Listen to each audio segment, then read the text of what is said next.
Hey, so tonight we're going to talk about something they definitely didn't teach you in history class, the incredible women who basically ran the Wild West from behind the scenes. I'm talking about madams, those shrewd businesswomen who turned what most folks considered sinful into serious empire building.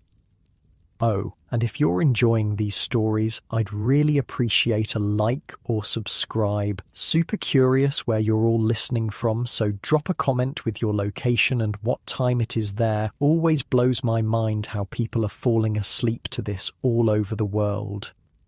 All right, find that cozy spot, take a nice slow breath and just let your body sink into whatever you're lying on. We're heading back to the American frontier of the 1870s, and trust me, you're going to be real grateful for that mattress by the time we're done. So congratulations! You just woke up in a cramped room above a Wild West saloon.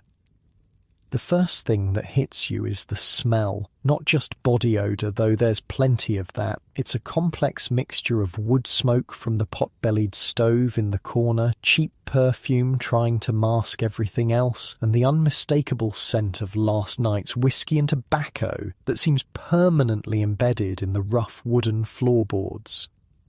Your nose wrinkles as you catch another layer, horse manure from the street below wafting through the thin cotton curtains that barely cover the single window.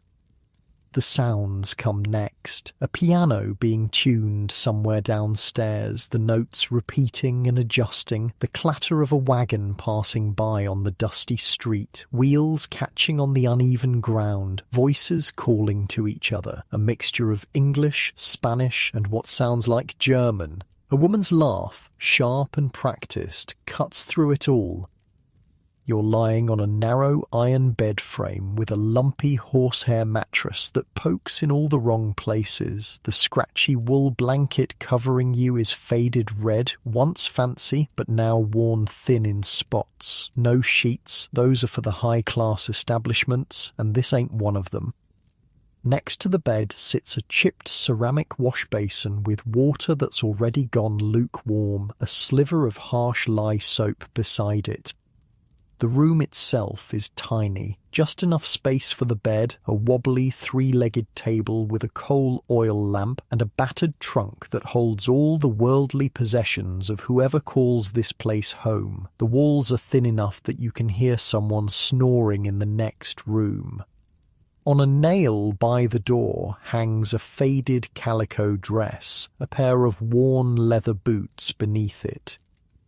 Welcome to 1878. This is life for a soiled dove in a western mining town. Good news, you're not actually one of the working girls. Bad news, you're the madam who runs this place.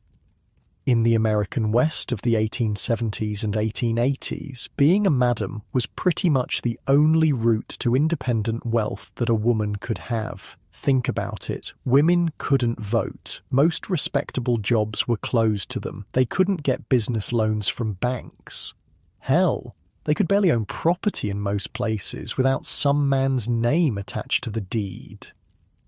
But madams, these women found the loophole in society's rules. You swing your legs over the side of the bed, your muscles complaining with every movement. Running a brothel isn't exactly restful work. You've been up until the early hours, making sure the customers behaved themselves, that the money changed hands properly, that none of your girls were being mistreated or holding back on your cut. Your head throbs slightly from the 2 glasses of whiskey you allowed yourself. Good for business to drink with customers, bad for your head the next morning.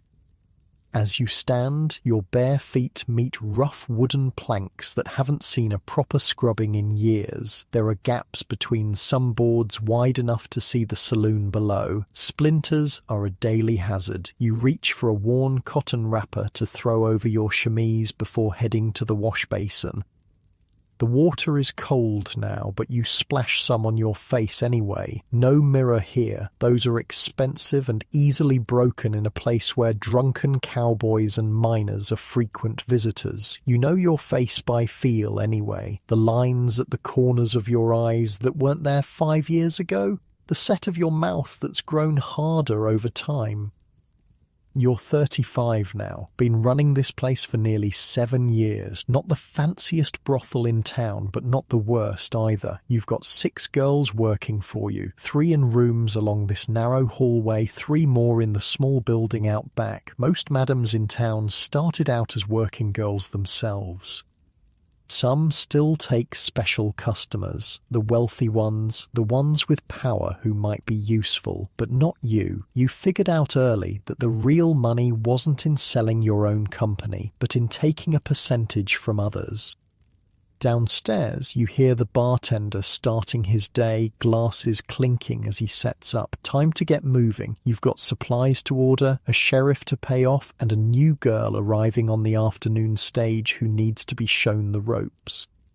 You pull on a dark blue skirt and white shirtwaist, practical clothes for the business side of your day. Later, you'll change into something more impressive. Silk, if you've got it. Velvet, if you don't. Part of being a successful madam is looking the part. The customers expect it, and appearances matter in this business. The famous madams like Mattie Silks in Denver or Jenny Rogers knew exactly how to use their appearance to project success. If you look successful, you attract a better class of customer and can charge higher prices. It's basic business sense, but with a feminine twist. These women wore the finest dresses, dripped with jewelry, and made sure everyone in town knew they were doing well. Speaking of Mattie Silks, there's a story that when she first arrived in Denver in the 1870s, she rolled into town with 4 girls she'd hired in Kansas City, but they didn't just travel straight there. Mattie was smart. She had what she called a portable boarding house set up in her coach. The girls conducted business at every mining camp along the way. By the time they reached Denver, they'd already made enough to set up shop in style. That's the kind of thinking that separated successful madams from the rest. They saw opportunities where others just saw hardship. You tighten the laces of your boots, wincing as they press against a blister from yesterday. Comfortable footwear isn't really an option in your line of work. The dainty boots with their pointed toes and 2-inch heels are murder on your feet, but they're part of the uniform. At least you're not wearing the corset yet. That torture device can wait until evening. As you finish dressing, your mind runs through the accounts. Last night was profitable. A payday for the mines means free-spending customers. You keep the books yourself, not trusting anyone else with the figures. In your bottom drawer, under a false panel, sits a leather-bound ledger with every transaction carefully noted. Another book, the one you'd actually show if some do-gooder lawman came asking questions, sits in plain sight with considerably smaller numbers. Most successful madams were excellent with money. They had to be. Jenny Rogers, the queen of the row in Denver, invested her brothel earnings into the city's irrigation and reservoir infrastructure, turned a tidy profit on that too. Mattie Silks bought real estate all over Denver. By the time she retired, she owned half a block of prime downtown property. The system worked like this. A girl might charge $5 for her company. That same $5 covered her room and board at your establishment. Anything she made beyond that basic amount could be used for clothes, medicine, or saved for the future. But some madams weren't that generous. If a girl didn't make a minimum, she might find herself out on the street. Business was business after all. You weren't that harsh. You understood that everyone has off nights or times when they're under the weather, but you did take 50% of everything your girls made, providing room, board, some protection, and an established clientele in return. Beyond the basic exchange of services, there was alcohol, lots of it, watered down and marked up by as much as 60%. That's where the real money was. Get the customers drinking, get them paying for drinks for the girls, which were mostly coloured water, and the profits rolled in. Some saloon girls earned commissions on the drinks they sold, but that money usually went right back to the madam to cover the cost of fancy clothes or other necessities. You make your way downstairs, each step on the narrow staircase creaking loudly enough to announce your arrival. The saloon is quiet this early, just the bartender wiping down the already spotless bar top with a rag that's seen better days. He nods at you respectfully. He knows who signs his pay vouchers. "Morning, Ms. Catherine," he says, using the name you've adopted for your business dealings. Your real name hasn't passed your lips in years. Most madams operated under assumed names. It was safer that way. "Morning, Thomas. Any trouble after I turned in?" you ask, surveying the room for damage from last night's festivities. "Nothing worth mentioning. Had to escort Mr. Wilson home again. Man can't hold his liquor worth a damn." You nod, making a mental note to suggest to Mr. Wilson's wife that she might want to keep a closer eye on her husband's whereabouts. Not that you'd actually say anything. Discretion is another cornerstone of your business, but it's good to keep track of which customers might become problems. The saloon itself is fairly typical for a mining town. Long bar along one wall, scarred from years of bottles and glasses and occasionally knives. A dozen small tables with mismatched chairs. A small raised platform at the far end serves as a stage for the piano player and occasionally a singer, if you can find one who won't rob you blind. The walls are decorated with faded prints of racehorses and hunting scenes torn from Eastern magazines, plus a large cracked mirror behind the bar that makes the room look twice as big. It's not the House of Mirrors in Denver, with its ceiling-to-floor looking glasses and velvet furniture, but it serves its purpose. Men don't come here for the decor anyway. A sharp knock at the back door pulls you from your thoughts. It's too early for customers. Must be the supply wagon, with the weekly delivery of whiskey and beer. "I'll get it," you tell Thomas, heading toward the storeroom. It's not the supply wagon. Instead, you find yourself face to face with Sheriff Mills, his expression grim beneath his bushy moustache. Your heart sinks. This can't be good news. "Morning, Catherine," he says, removing his hat. At least he's being polite. That's something. "Sheriff, what brings you by so early? Our usual arrangement isn't due until Friday." The arrangement being the monthly payment that ensures the sheriff finds more important things to do than raid your establishment. Not about that. There's been some trouble over at Lily's place. Lily ran a smaller brothel on the edge of town, catered to minors mostly, the ones who couldn't afford your prices. "What kind of trouble?" you ask, already suspecting the answer. "She's dead, stabbed, one of her girls too." A chill runs through you despite the growing warmth of the morning. This business has always been dangerous, but murders aren't common, even in a rough town like this. "Any idea who did it?" The sheriff shakes his head. "Working on it. Just thought you should know. Might want to be extra careful for a while."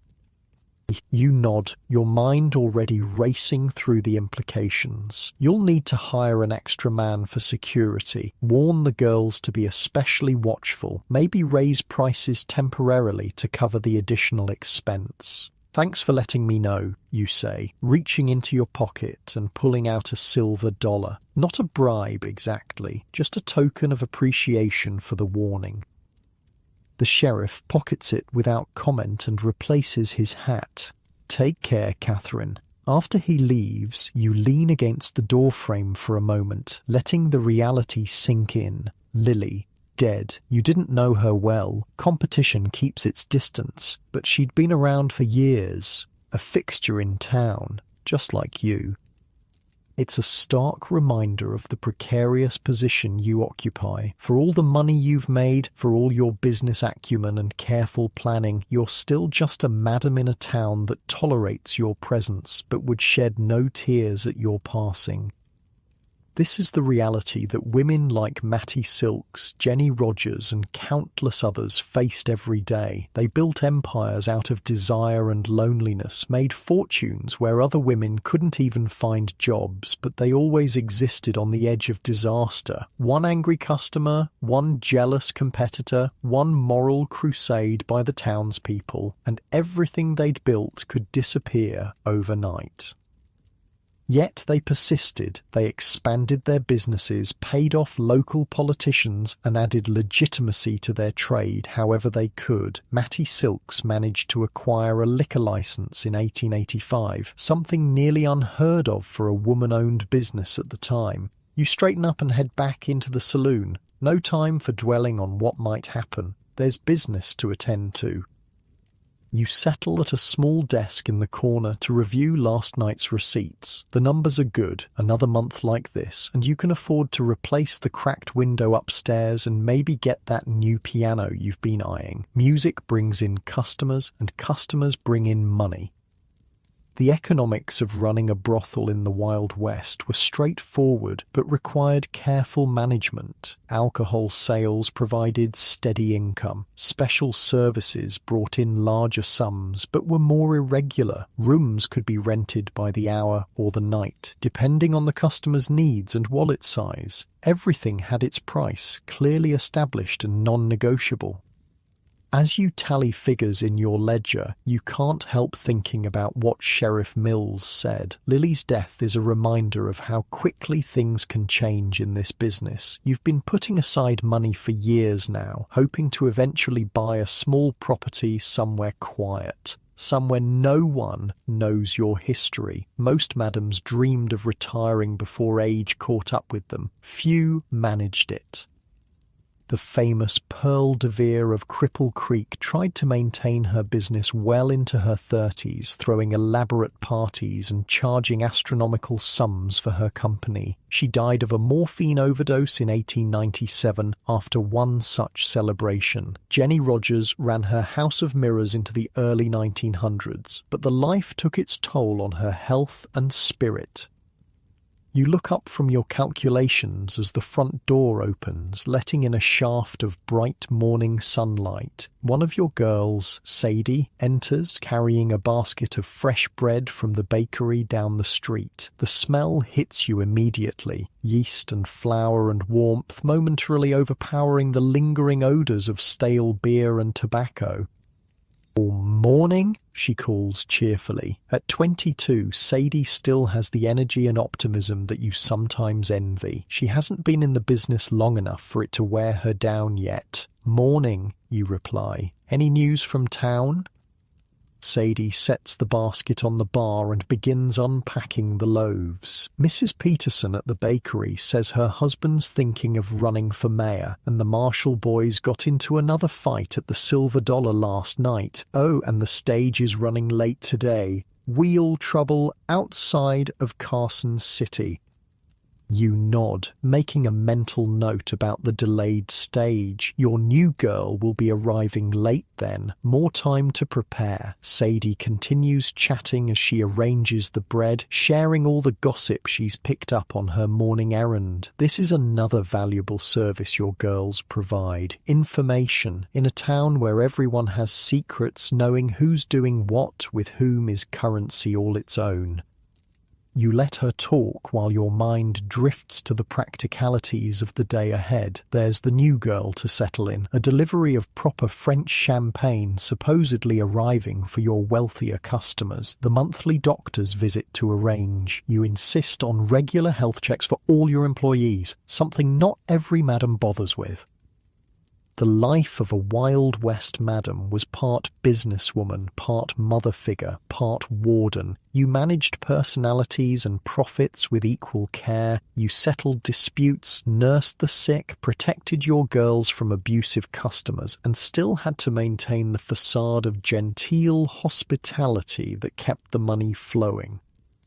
And despite all that work and all that risk, society would never acknowledge your contributions or success. The same townspeople who visited your establishment under cover of darkness would cross the street to avoid you in daylight. The businessmen who invested your money and profited from your success would never introduce you to their wives.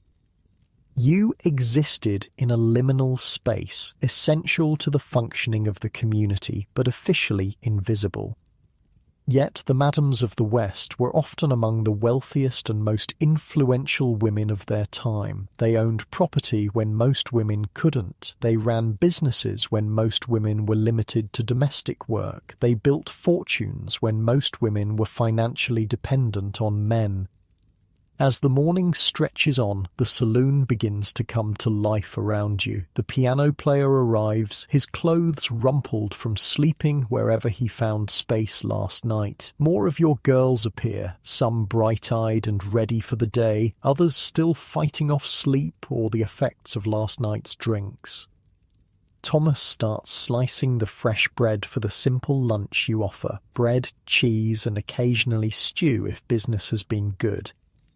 You stretch, feeling the tightness in your shoulders release just a bit, getting more comfortable in your chair as the warmth of the day starts to seep through the thin walls. Your body softens slightly, sinking deeper into the wooden seat. There's still so much to do, but for a moment, you allow yourself to relax, to breathe, to simply be.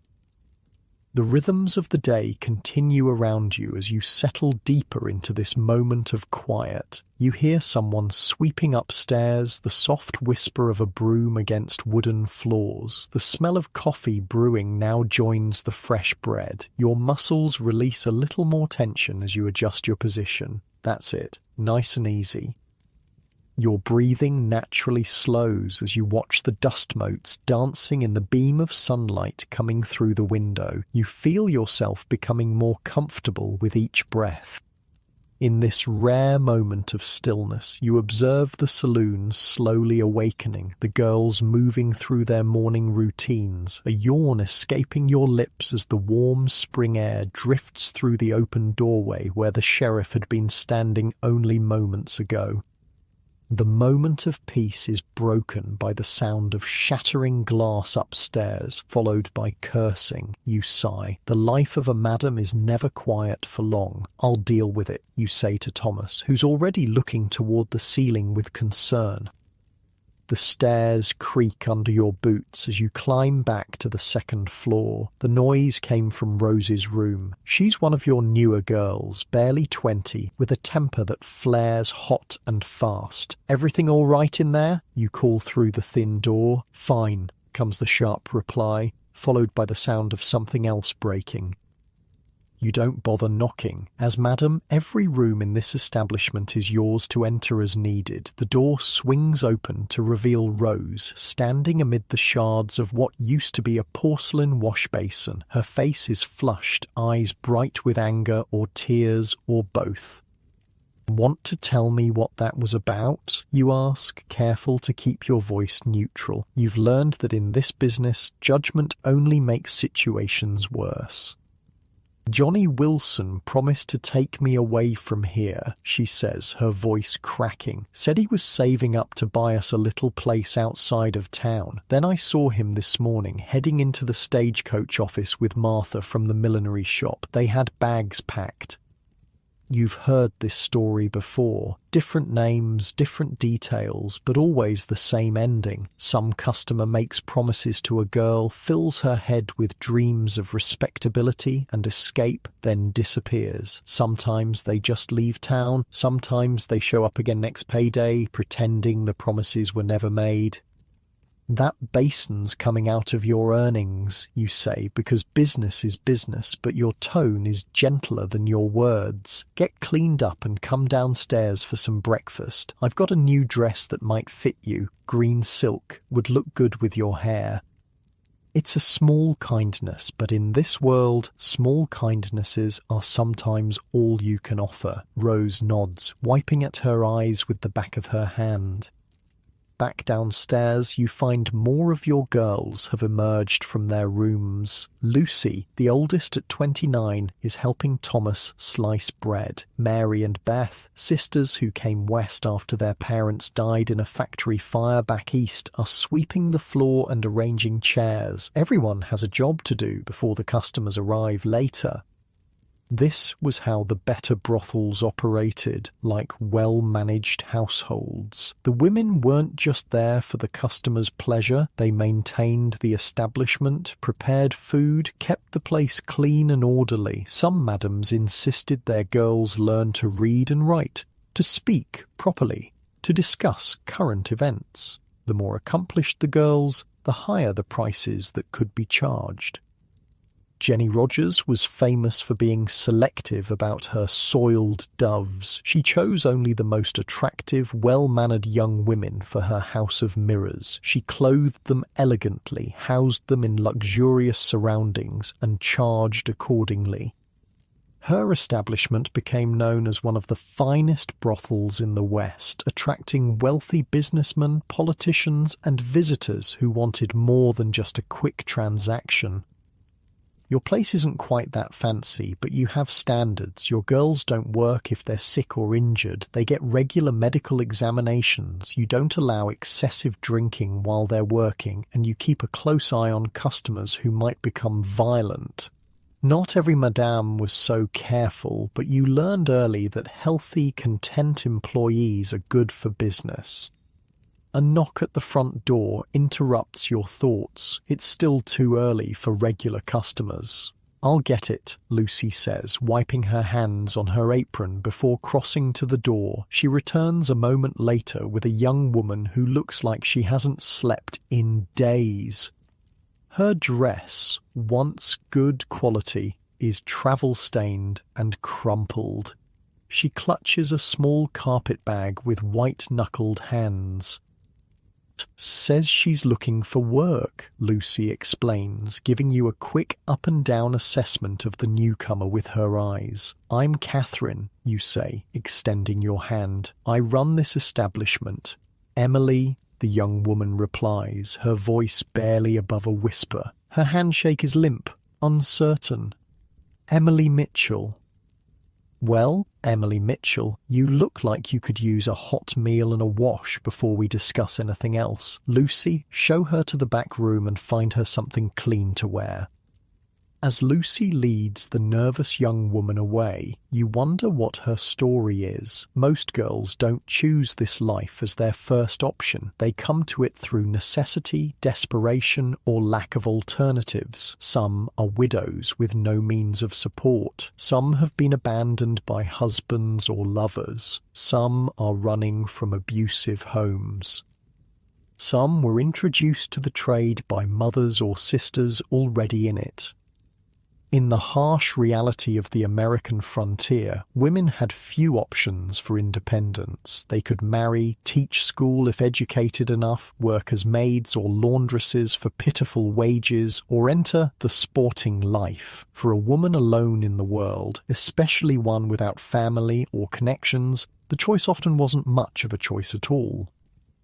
An hour later, Emily sits across from you at one of the saloon tables, now dressed in a borrowed dress of Lucy's that's too large for her slight frame. She's eaten a bowl of stew and half a loaf of bread like someone who hasn't seen a proper meal in days. Some colour has returned to her pale cheeks.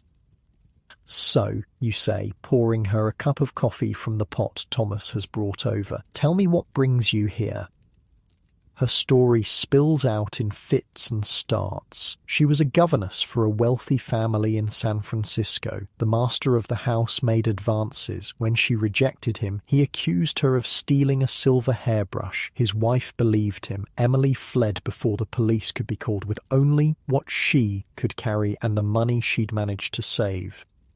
I tried to find proper work, she says, staring into her coffee cup, but without references. You nod. It's a common enough tale. Society offers women few protections and even fewer second chances. Have you done this kind of work before? You ask directly. No point in dancing around the subject. She shakes her head, a flush rising from her neck to her cheeks. No, ma'am.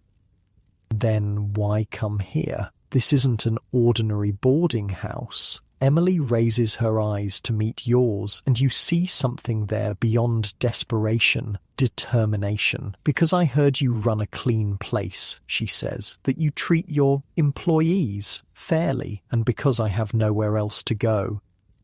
You consider her for a long moment. Taking on an inexperienced girl means time spent training, potential awkwardness with customers, possible drama when the reality of the work sets in. But something about her steady gaze, despite her circumstances, intrigues you.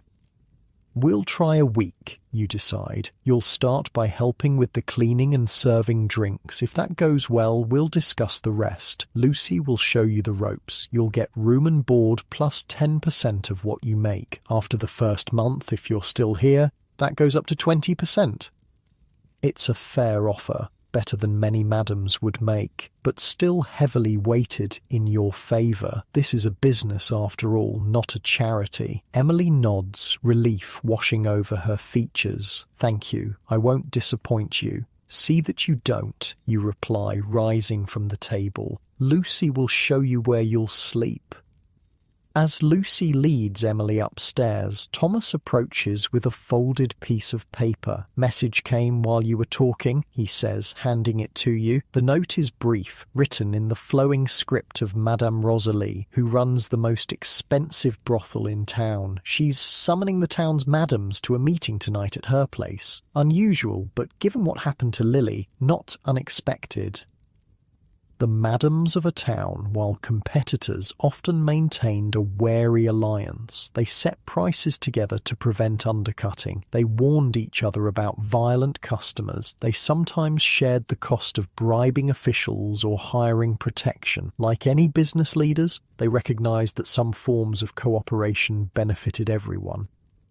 The famous Madams of Denver, Mattie Silks, Jenny Rogers and others were known to collaborate when necessary, even as they competed fiercely for customers and prestige.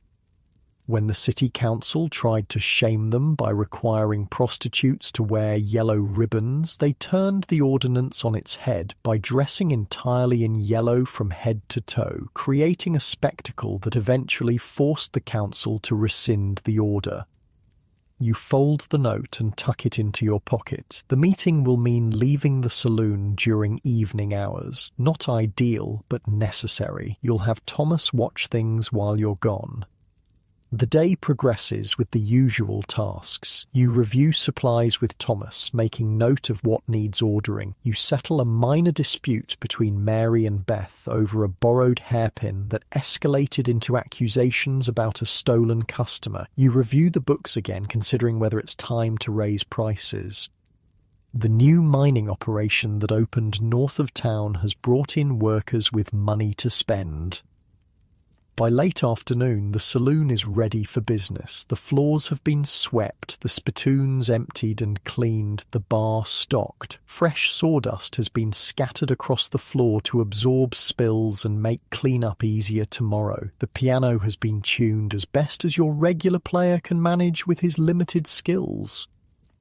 The girls are dressing for the evening, transforming from the practical women who cleaned and cooked all day into the fantasy figures who will entertain tonight. Corsets tightened to create exaggerated hourglass figures, hair arranged in elaborate curls and waves. Rouge applied to cheeks and lips, perhaps a bit of powder to hide blemishes or signs of fatigue.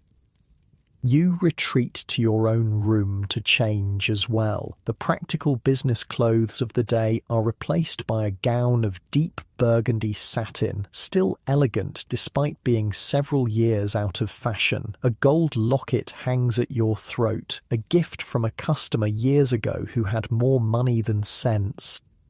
Your hair, showing threads of grey now, is pinned up in a style that suggests sophistication without trying too hard for youth. The transformation isn't just physical. As you dress, you feel yourself becoming the persona your customers expect, worldly, slightly detached, with a seen-it-all air that somehow remains approachable. Being a madam is a performance as much as it is a business position.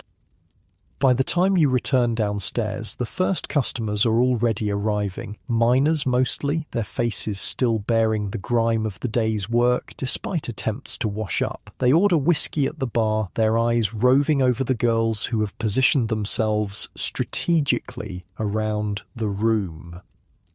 You make your rounds, greeting regulars by name, introducing yourself to newcomers. Your manner is warm but reserved. You are friendly but not familiar. You laugh at their jokes but maintain a certain distance. This careful balance is part of your role. Accessible enough to make them comfortable spending money, remote enough to command respect. The evening proceeds as most do. Drinks flow. The piano player pounds out popular tunes, occasionally joined by Rose, who has a surprisingly sweet singing voice when she's not breaking basins. Men pay for dances with the girls, which sometimes lead to more private transactions upstairs. You oversee it all with a practiced eye, intervening only when necessary to maintain order.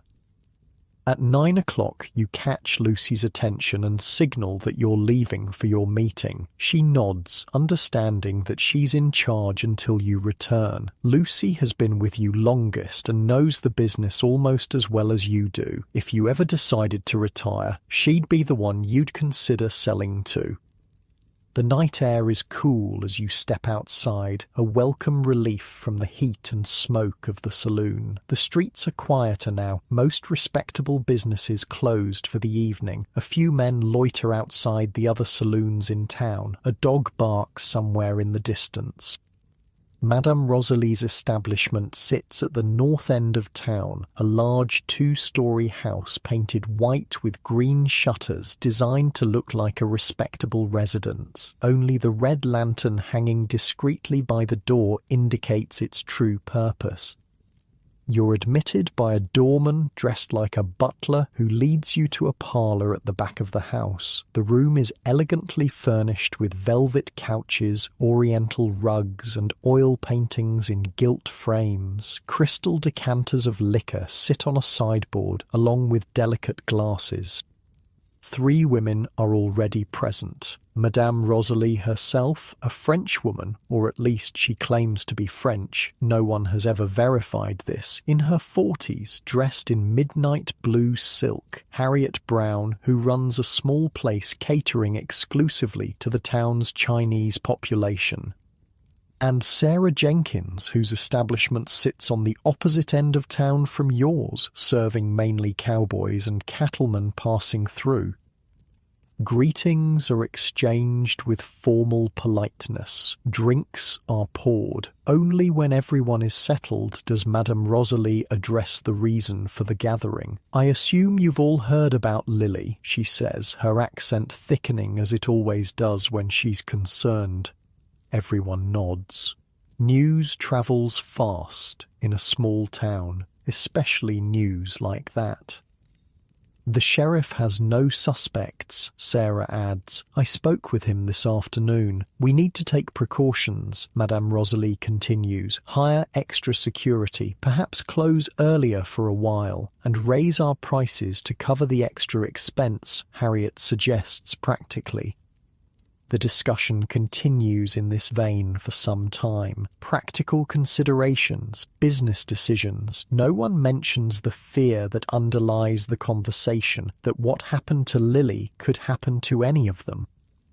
Despite the wealth they accumulated, despite the power they wielded in their own domains, madams existed in a precarious position. They operated outside the protection of the law while simultaneously being subject to its penalties. They were essential to their communities yet scorned by polite society. They were entrepreneurs in an era when women weren't supposed to have business acumen. Many, like Jenny Rogers and Matty Silks, tried to gain respectability through charitable works. They donated to churches, orphanages, and hospitals. They bought clothes and school supplies for poor children. They contributed to civic improvements, but acceptance remained elusive. The money was welcomed, the women themselves were not. The meeting concludes with agreements about new security measures and a pact to share information about any suspicious customers. As you prepare to leave, Madame Rosalie draws you aside. "Catherine, a word," she says, guiding you to a quiet corner. "What is it?" you ask, noting the concern in her eyes. "I heard a rumour that Lily had been keeping a book. Names, dates, special requests, the sort of information that could ruin a man's reputation. You feel a chill that has nothing to do with the evening air. You think that's why she was killed?" Madame Rosalie shrugs elegantly. "I think it would be wise for all of us to be careful about what we know and who knows we know it." The warning sits heavily as you make your way back through the quiet streets to your own establishment. Madams often accumulated secrets as valuable as currency. Jenny Rogers once blackmailed a local politician by threatening to expose him as a frequent customer, earning herself $17,000 in the process. A fortune at the time, but such knowledge could be dangerous as well as profitable. The saloon is still busy when you return, though the crowd has thinned somewhat. Thomas catches your eye from behind the bar, a slight shake of his head indicating that nothing requiring your attention has occurred in your absence. You make another round of the room, checking on your girls, assessing the mood of the customers. Everything seems to be running smoothly. Emily is serving drinks, her nervousness from earlier replaced by a careful attentiveness. She'll do well, you think, if she can maintain that balance of availability and reserve.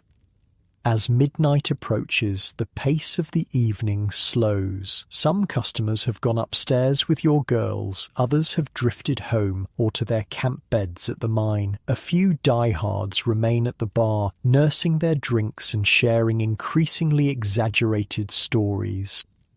You find yourself at your small desk again, tallying the night's earnings while keeping one eye on the room. The meeting with the other madams has left you thoughtful, considering your own position and future.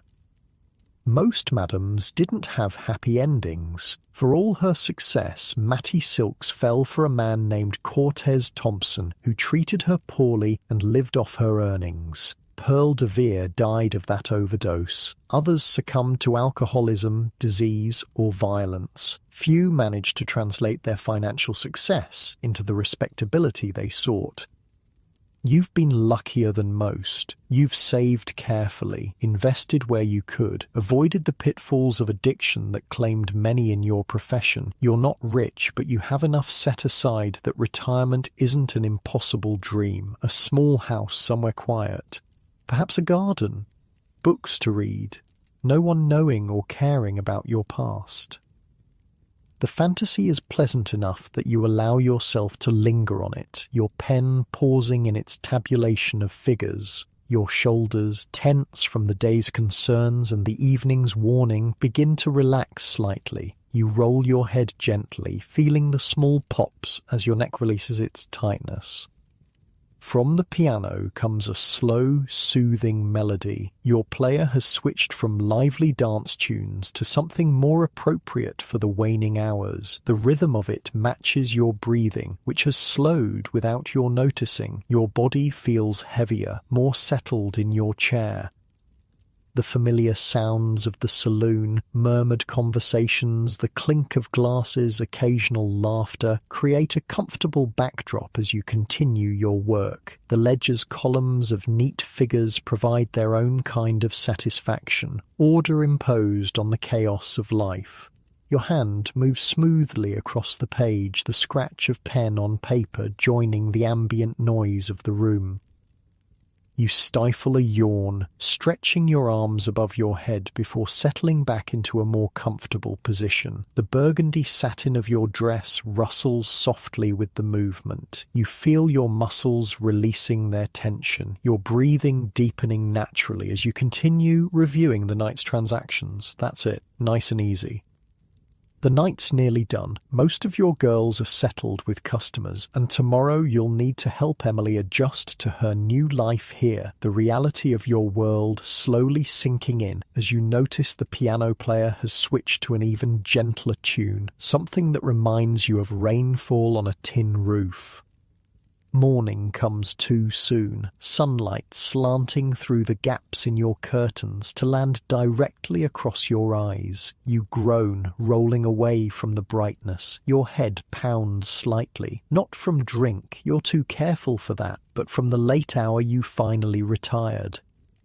The thin mattress creaks as you sit up, your body protesting every movement. Running a brothel is physically demanding work, despite what most folks might think. You're on your feet most of the day and night, constantly moving between the saloon, the girls' rooms, your office, and wherever else needs your attention. The floor is cold beneath your bare feet as you make your way to the wash basin. The water from last night has gone completely cold, but you splash your face anyway. The shock of it helps clear away the cobwebs of sleep. Outside your window, the town is already coming to life. You can hear the blacksmith's hammer ringing from down the street. A wagon rattles by, wheels clattering against the uneven ground. Someone is shouting about fresh milk for sale. You dress quickly in a simple navy skirt and white blouse. No need for the fancy clothes until evening. Your hair is twisted into a simple knot at the nape of your neck, a splash of rose water behind your ears. Not the heavy perfume of night, but something lighter, cleaner. Downstairs, you find Thomas already at work, sweeping up last night's sawdust and debris. Lucy is at the stove in the small kitchen behind the bar, stirring a pot of what smells like oatmeal. "Morning," she says, not looking up from her task. "Coffee's ready?" You pour yourself a cup, savouring the bitter warmth. Coffee is one luxury you never skimp on. Even in the worst financial times, you make sure to buy good beans. It's a small pleasure in a life that offers few refined enjoyments. "How's our new girl?" you ask, leaning against the doorframe. Lucy shrugs. "Still sleeping. She worked hard last night. Quick learner." "Good. When she wakes up, send her to me. I want to go over the rules again." Every madam had her own set of rules for her establishment. These weren't just about business practices, but about survival in a dangerous profession. Rules like, never go with a customer who's too drunk. Don't leave the building with a customer unless cleared by the madam first. No stealing from customers or other girls. No fighting on the premises. The famous Jenny Rogers had particularly strict rules for her house of mirrors. Her girls were not allowed to drink excessively. They had to maintain a certain standard of dress and behaviour at all times. They could not argue with customers, no matter how difficult. Breaking these rules meant immediate dismissal, often without the wages owed. Such strictness might seem harsh, but it was necessary. A brothel was judged by the behaviour of its women. A place where the girls were drunk, slovenly, or argumentative wouldn't attract the high-paying customers that made the business profitable. You're halfway through your coffee when there's a sharp knock at the front door. Thomas looks to you questioningly. "I'll get it," you say, setting down your cup. When you open the door, you find a young man in a crisp deputy's uniform, his badge still shiny enough to suggest it's relatively new. "Ma'am," he says, touching the brim of his hat politely, "Sheriff sent me to update you on the situation with Lily." You step back, allowing him to enter. "Any news?" "They caught the fella who did it," the deputy says, looking uncomfortable in the saloon despite its emptiness. "Drummer passing through town, had blood on his clothes and Lily's brooch in his pocket." "Did he say why?" The deputy shifts his weight. "Said she laughed at him when he couldn't perform." You nod, unsurprised. Male pride is a dangerous thing, especially when wounded. You've seen violence erupt over less in your years running the saloon. Sheriff wanted all you ladies to know it's handled, the deputy continues. No need for extra worry. Thank the sheriff for the information, you reply formally. Will there be a trial? The young man looks even more uncomfortable. No, ma'am. He, tried to escape custody this morning. Sheriff had to shoot, which means the sheriff or one of his men took care of the problem permanently, saving the town the expense and trouble of a trial for the murder of a prostitute. You're not shocked. In frontier justice, some lives counted more than others.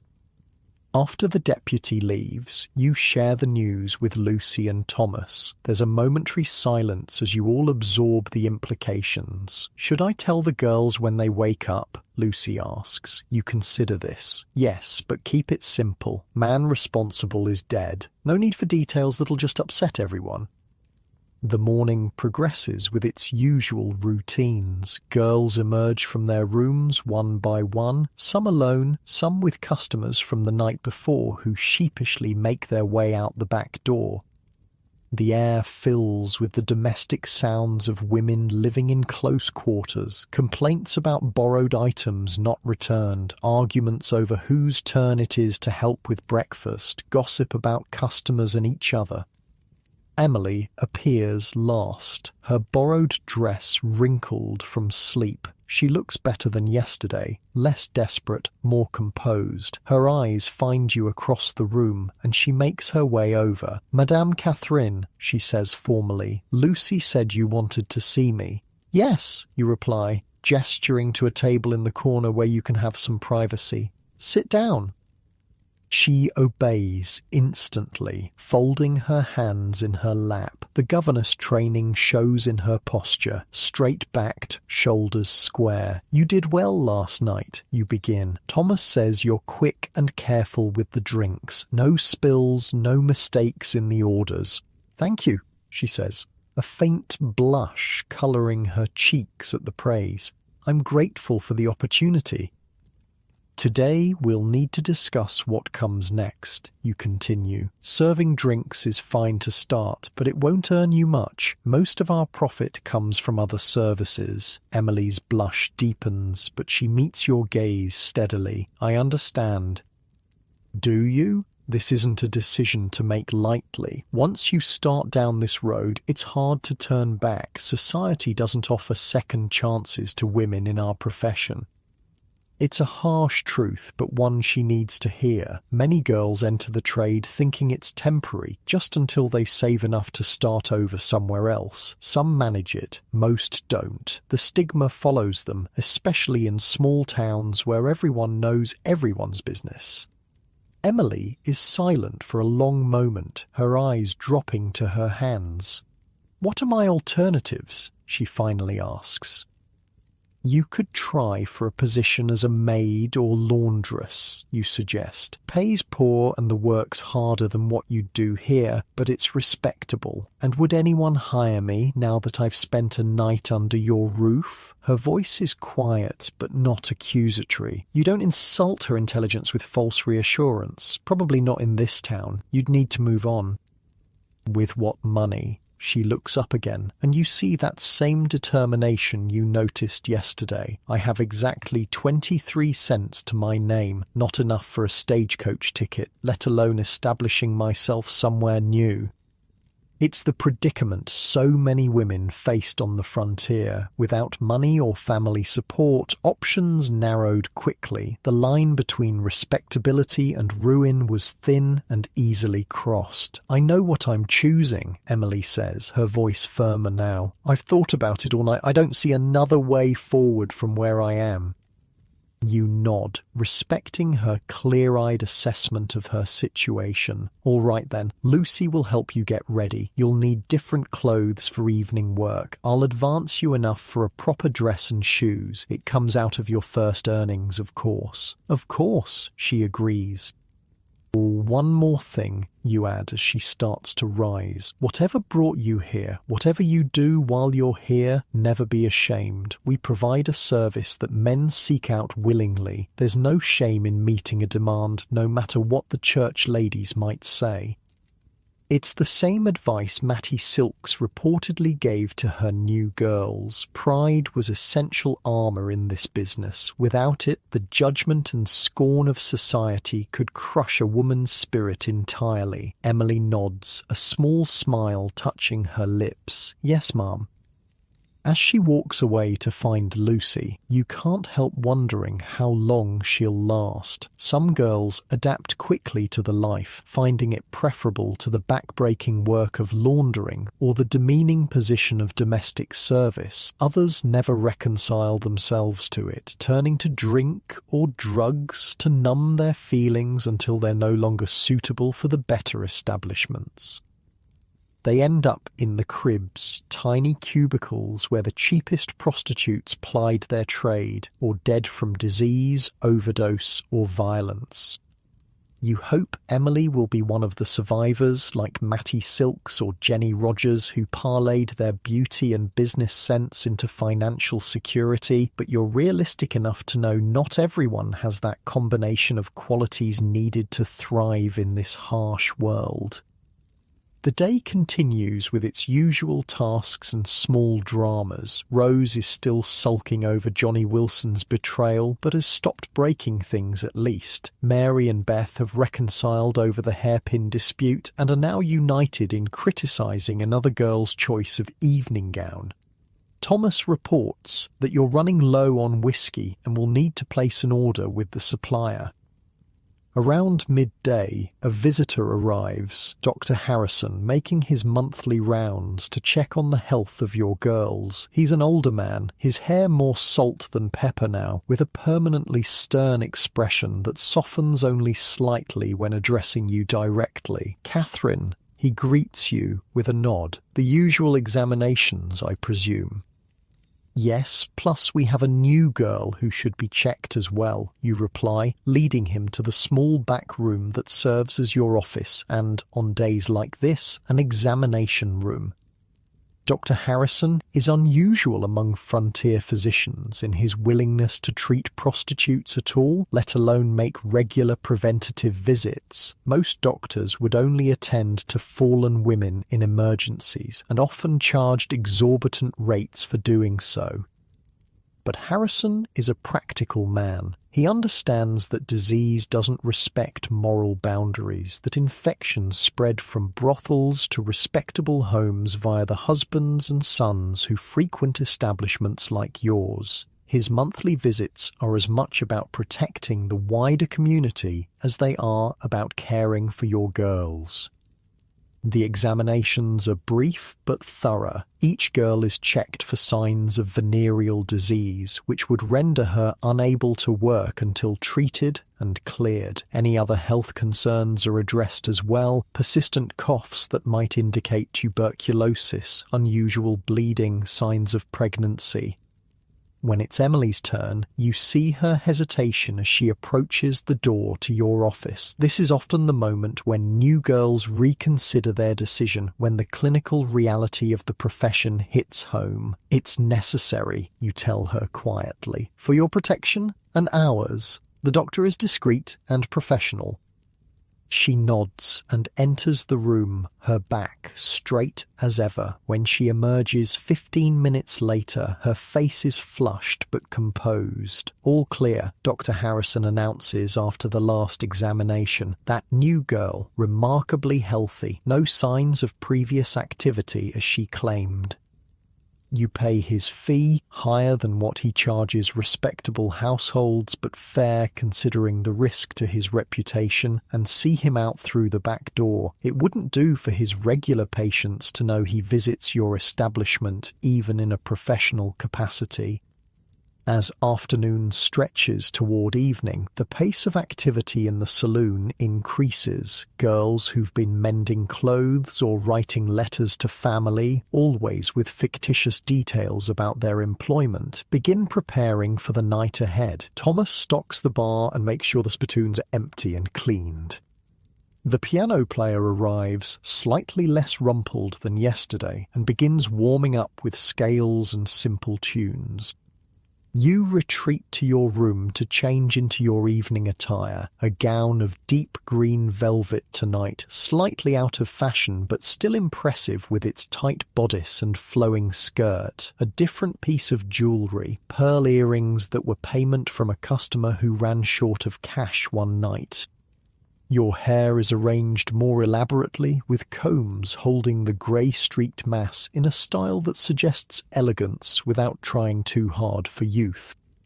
When you return downstairs, you find Emily transformed as well. Lucy has found her a dress of pale blue silk, slightly worn at the seams, but still pretty. Her hair has been curled and pinned up, with a few strategic tendrils left to frame her face. Rouge has been applied to her cheeks and lips, darkening their natural colour just enough to be noticeable in the dim evening light of the saloon. "Will I do?" she asks, turning slowly for your inspection. "You'll do," you confirm, noting with approval that Lucy has chosen a colour that complements Emily's fair colouring and a style that makes the most of her slender figure. Presentation matters in this business. As the evening begins and customers start to arrive, you watch Emily carefully. Her first night as more than just a drink server will set the tone for her time in your establishment. She seems nervous but determined, laughing at the right moments, accepting drinks bought for her, though you notice she's barely sipping them. Smart girl, allowing men to lead her in clumsy dances to the piano's music. Around 9, you see her speaking intently with a middle-aged man dressed in the clothes of a store clerk or minor businessman. He's not handsome, but is clean and appears sober, a reasonable first customer. After a few minutes of conversation, they both glance toward you.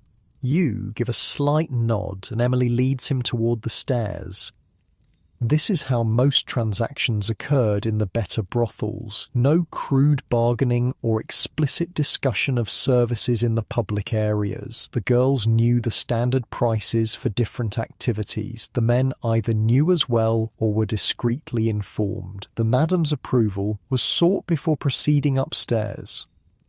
It maintained the illusion of gentility that separated parlour houses from the cribs.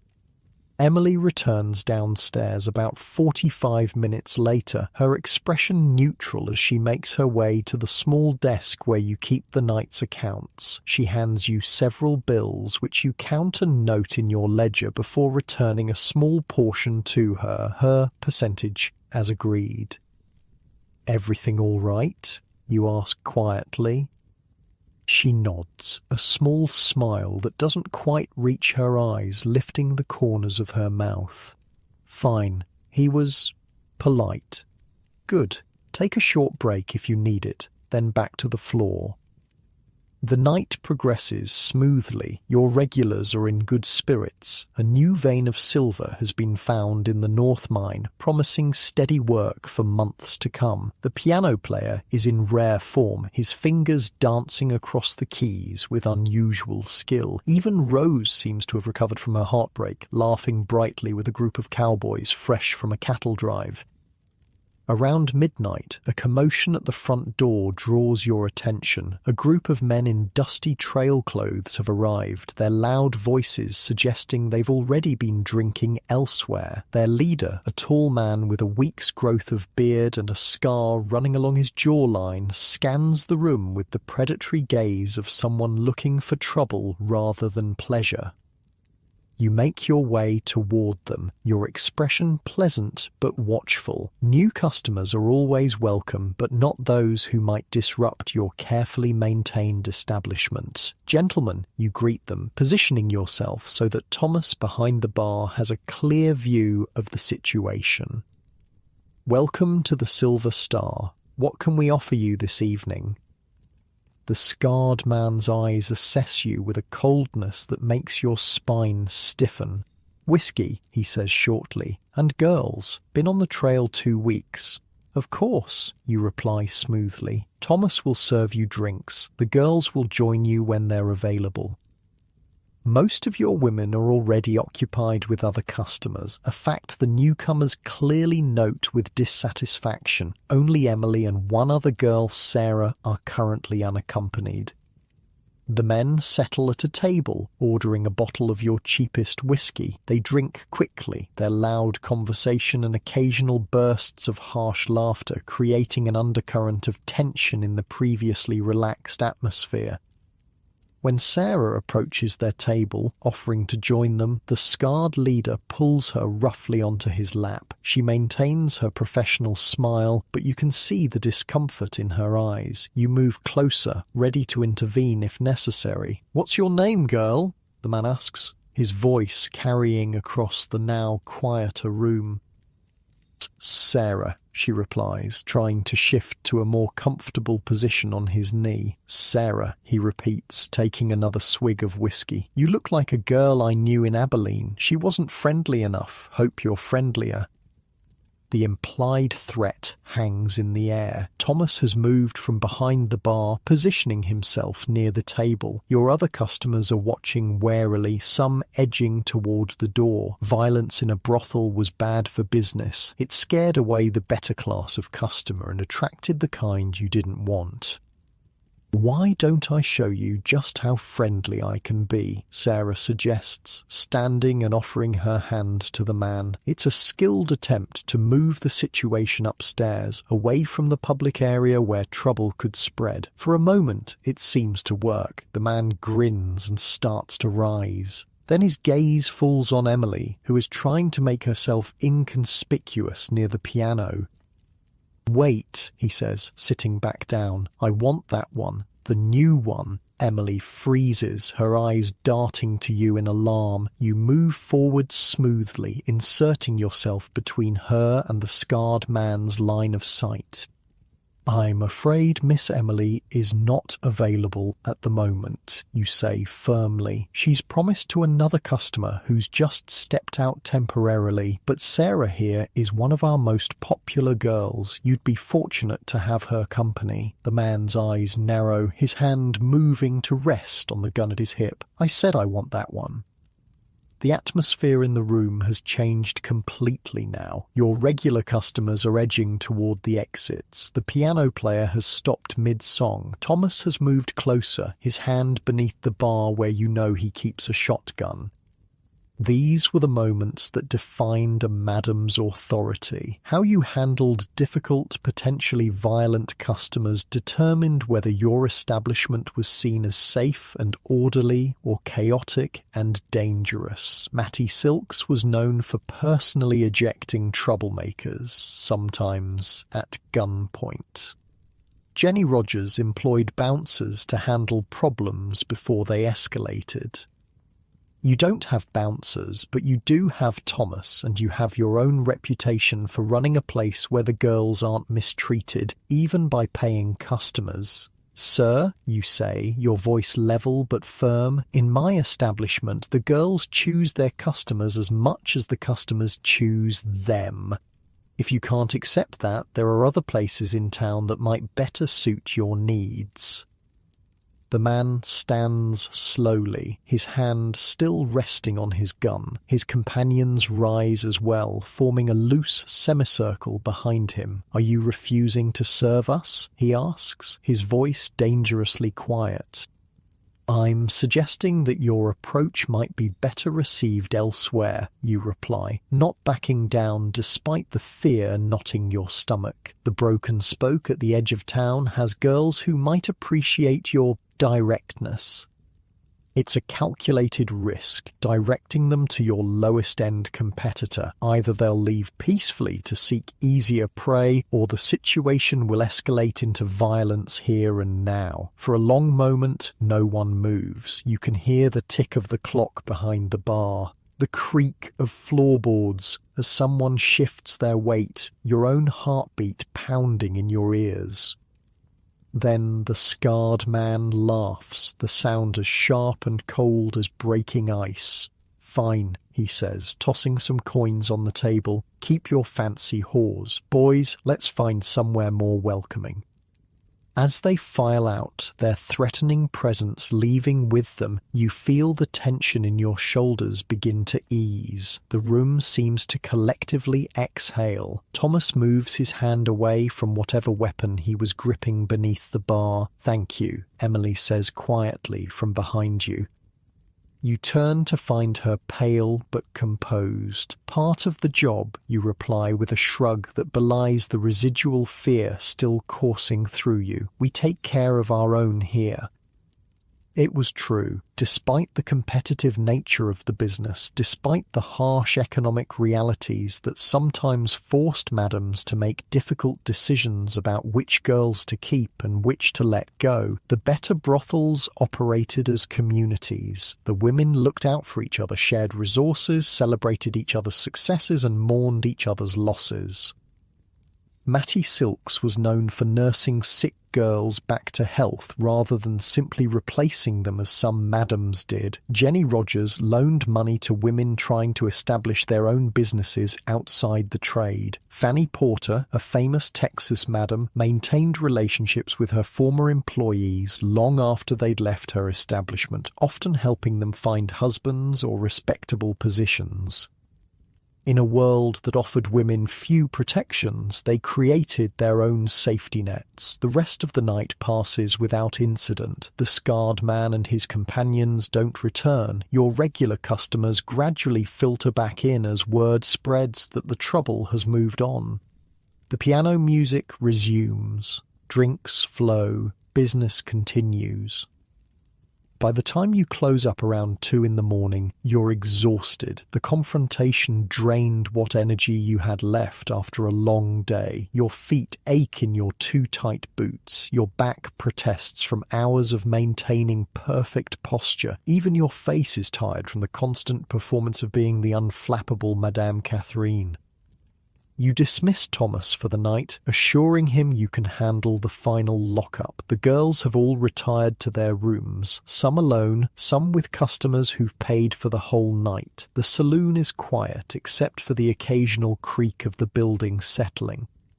As you make your final rounds, checking that doors are locked and lamps extinguished, you find Emily sitting alone at the bar, a barely touched glass of whiskey in front of her. "Long day," you comment, sliding onto the stool beside her. She nods, staring into her drink. "Is it always like this?" "Like what?" "So," she gestures vaguely. "Intense. That man tonight. The way you handled him." You consider her question, wanting to be honest without scaring her further. Not every day, but often enough that you need to be prepared. She takes a small sip of whiskey, grimacing at the taste. "I thought I understood what I was getting into, but I didn't, did I?" "Few do, at the start," you admit. "It's not an easy life, but it's not all bad either." "What's the good part?" she asks, looking at you directly now. You think about this. Independence, more money than most women ever see, a kind of freedom that respectable women don't have, and, you add with a small smile, the friendships. The women here, they become like family. Emily nods slowly, absorbing this. "I think I'd like that. Family." "Get some sleep," you tell her, patting her hand. "Tomorrow will be easier." As she heads upstairs, you finish the last of your closing tasks. The night's earnings are safely locked away in your office. The bar is wiped clean. The piano is covered to protect it from dust. Finally, you make your way to your own room, your body crying out for rest. You remove your finery with slow, tired movements, hanging the green velvet gown carefully to prevent wrinkles. The pearl earrings go into a small jewellery box on your dresser. Your hair is unpinned, falling in a grey-streaked mass down your back. In your simple cotton nightgown, with your face scrubbed clean of rouge and powder, you look your age. The fine lines around your eyes and mouth are visible now, telling the story of years spent in smoky rooms, managing difficult situations, building a business in a world that never wanted to acknowledge women like you as businesswomen at all. You settle onto your narrow bed, feeling the familiar lumps of the mattress beneath you. Your body gradually relaxes into the thin padding, finding the comfortable spots worn into shape by years of sleep. The sounds of the night drift through your window, a distant dog barking, the occasional voice of someone making their way home late, the soft rustle of wind through the cottonwood trees that line the main street.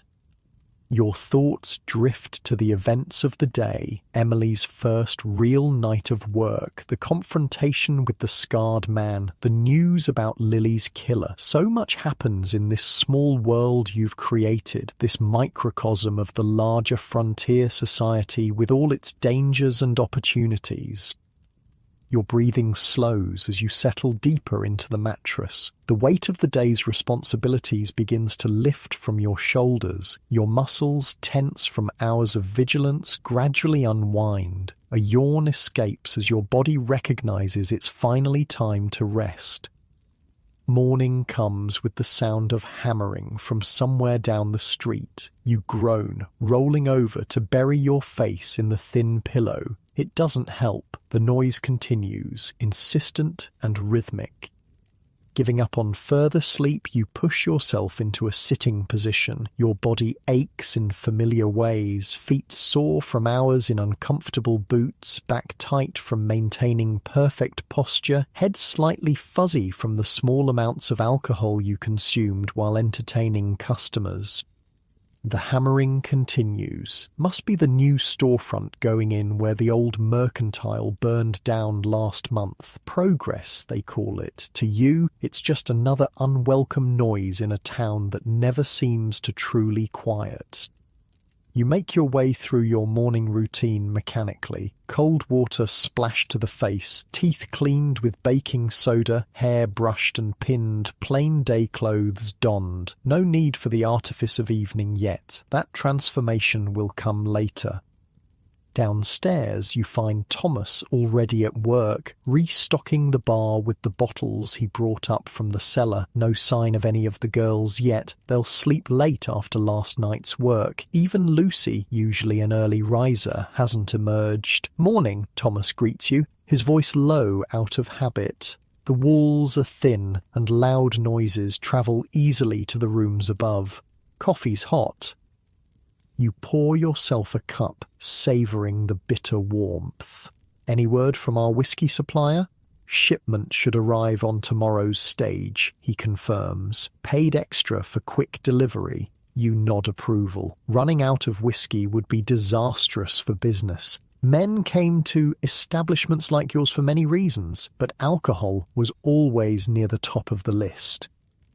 "Did we have any trouble after I turned in?" you ask, sipping your coffee. Thomas shakes his head. "Quiet night. That fellow who wanted Emily didn't come back." Relief washes through you. You'd half expected the scarred man to return with reinforcements or a drunken determination to prove his dominance. The fact that he moved on to easier targets is a small blessing.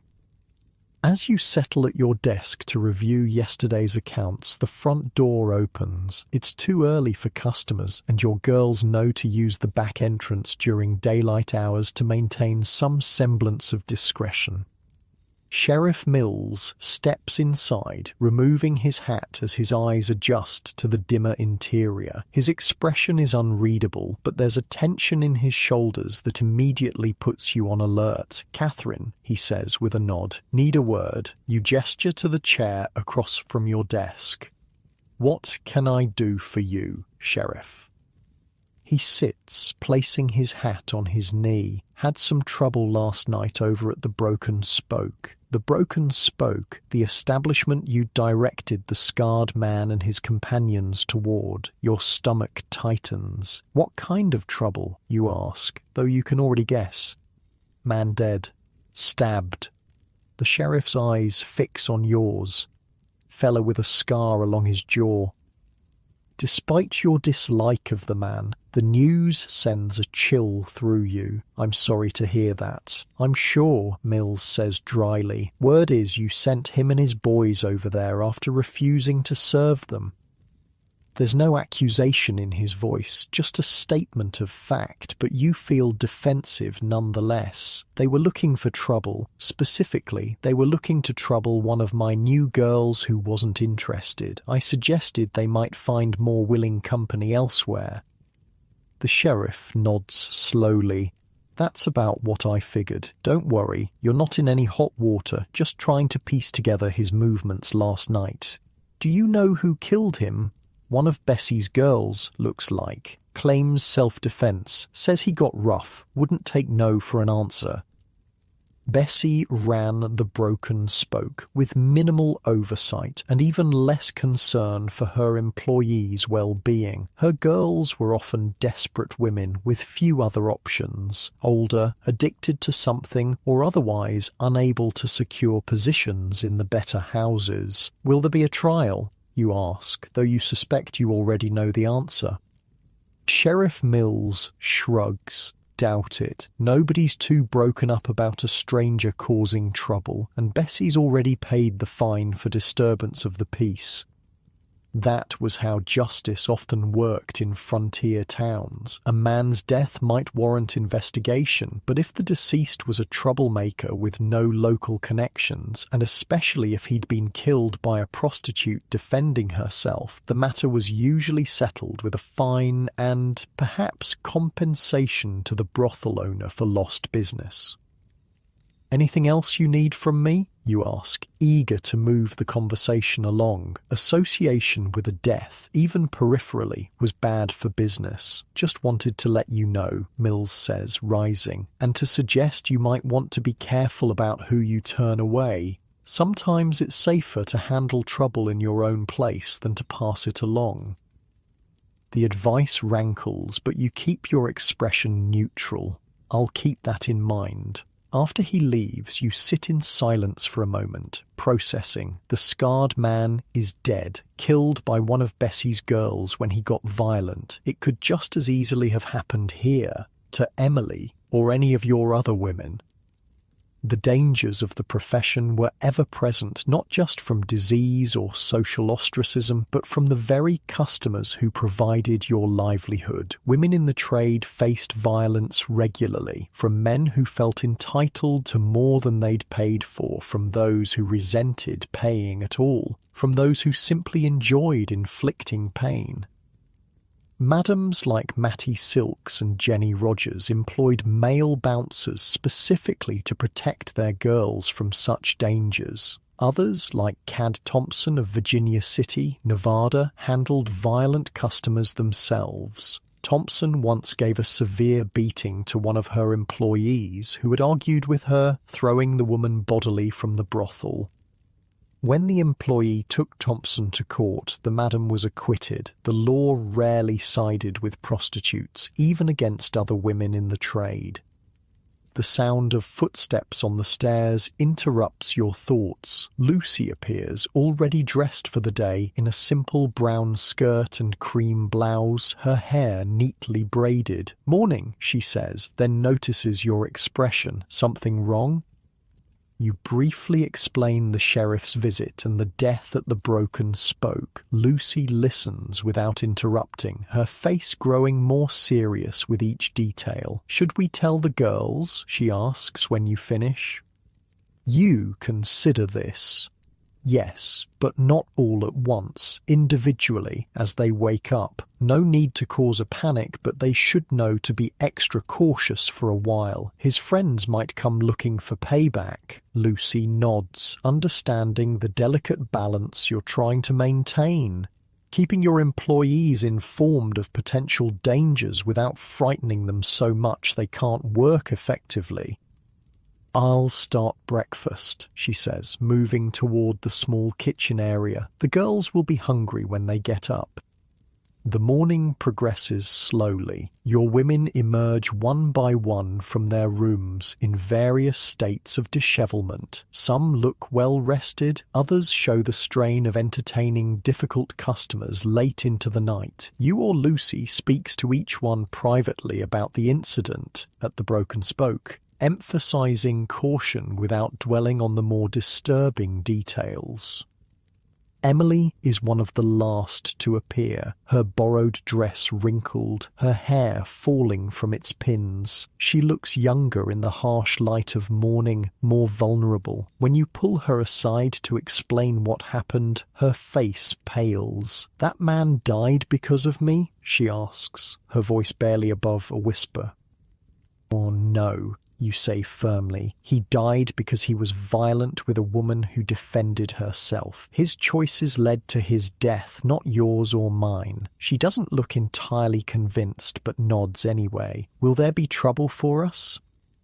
"Possibly," you admit. "The sheriff doesn't think his friends will make much fuss. They were just passing through town, but we'll be watchful for a few days, just to be safe."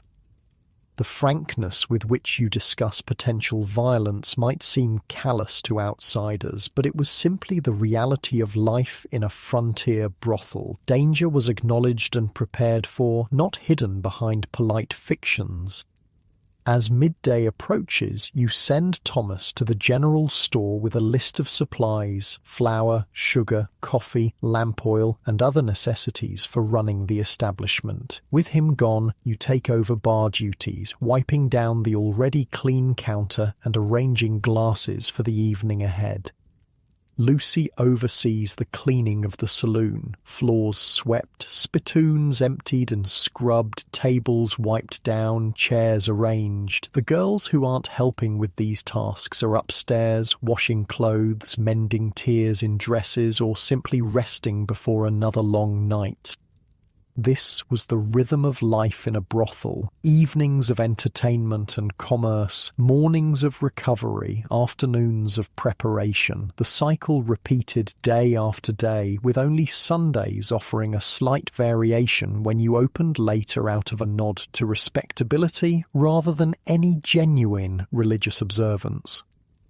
Around 2 in the afternoon, there's another knock at the door. You tense, remembering yesterday's trouble, but when you open it, you find a young boy holding a letter. "Delivery for Madame Catherine," he says, holding out the folded paper. "Lady at Madame Rosalie said to bring it straight to you."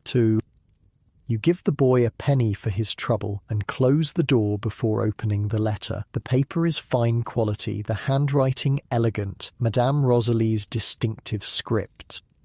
The message is brief but concerning. A man matching the description of one of the scarred leader's companions was seen asking questions about the fancy house with the uppity madam around town this morning. Rosalie thought you should be warned.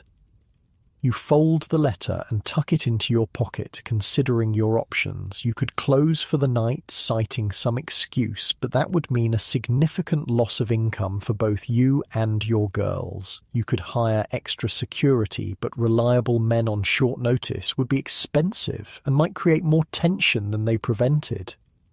In the end, you decide on a middle path. You'll open as usual, but station Thomas near the door with instructions to turn away anyone who seems connected to last night's trouble. You'll also speak to Sheriff Mills again, making him aware that there might be a specific threat to your establishment. Just as you've reached this decision, there's a commotion from upstairs. Raised voices, a thump, then the sound of breaking glass. You hurry up the narrow staircase to find Rose and another girl, Jenny, facing each other in the hallway outside their rooms. Rose's cheek bears a red mark that will likely become a bruise. Jenny is breathing hard, her hands clenched into fists. "What's going on here?" you demand, stepping between them. Both women start talking at once, their accusations overlapping. Stolen jewellery, borrowed clothes not returned, customers poached, the usual disputes of women living in close quarters with limited resources and competitive work. "Enough," you say sharply. "Rose, go downstairs and have Lucy look at that cheek. Jenny, in your room, now." They obey, though not without final glares at each other. You follow Jenny into her small room, closing the door behind you. "Explain," you say, crossing your arms. Jenny's story pours out in a mixture of justifications and accusations. Rose has been stealing her regular customers by offering services at lower prices. Rose borrowed her blue hair ribbon and returned it torn. Rose has been spreading rumors that Jenny has syphilis to scare away her clients. Some of these complaints might be valid, others are likely exaggerated or entirely fabricated. The truth hardly matters. What matters is maintaining order in your establishment.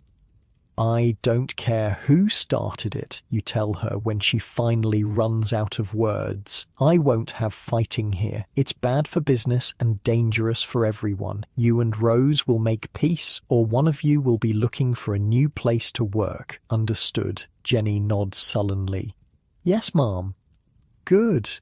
Now clean up that broken glass before someone steps on it."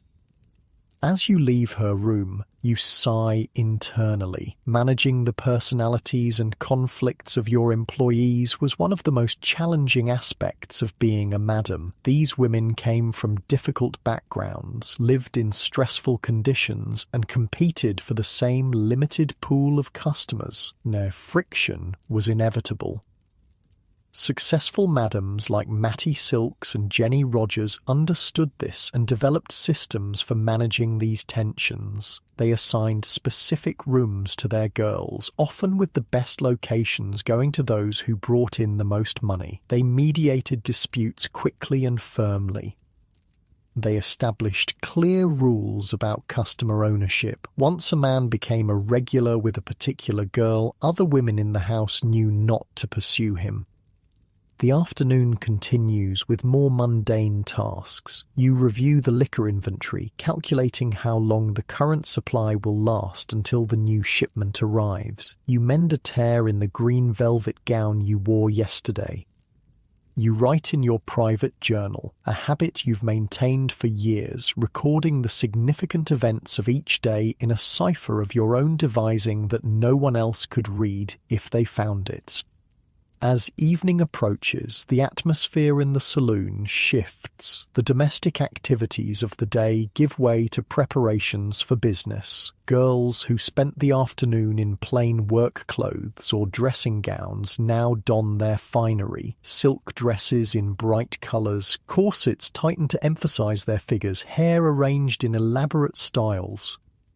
Faces that looked tired or plain in daylight are transformed with rouge, powder, and carefully applied kohl to darken eyelashes and brows.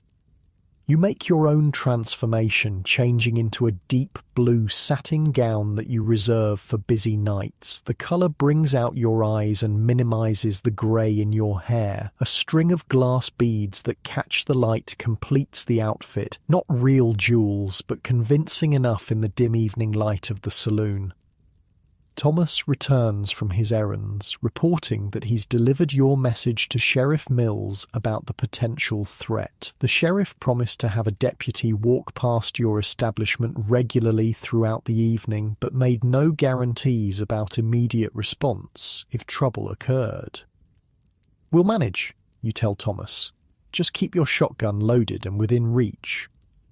By 7 o'clock, the saloon is ready for customers. Lamps are lit, casting a warm glow that softens the worn furniture and faded wallpaper. The piano player has arrived and is warming up with scales and simple tunes. Your girls position themselves strategically around the room, some near the bar, others at tables, one leaning against the piano with practiced casualness.